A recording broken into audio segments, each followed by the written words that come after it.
کیا آپ کو معلوم ہے 10 محرم الحرام عاشورہ کے روز حضرت آدم علیہ السلام کی توبہ قبول کی گئی؟ اسی دن کرسی و آسمان و زمین، سورج، چاند، ستارے اور جنت بھی پیدا کیے گئے۔ اسی دن حضرت سیدنا ابراہیم خلیل اللہ علیہ السلام کو پیدا کیا گیا۔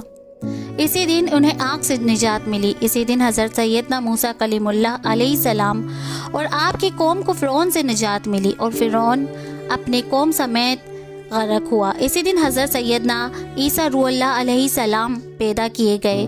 اسی دن آپ کو آسمان کی طرف اٹھایا گیا۔ اسی دن حضرت سیدنا سلیمان علیہ السلام کو ملک عظیم عطا کیا گیا۔ اسی دن حضرت سیدنا یونس علیہ السلام مچھلی کے پیٹ سے نکالے گئے۔ اسی دن حضرت سیدنا یوسف علیہ السلام کنویں سے نکالے گئے۔ اسی دن حضرت سیدنا یعقوب علیہ السلام کی بنائی کا ضعف دور ہوا۔ اسی دن آسمان سے زمین پر سب سے پہلی بارش نازل ہوئی۔ اسی دن سانحہ کربلا پیش آیا۔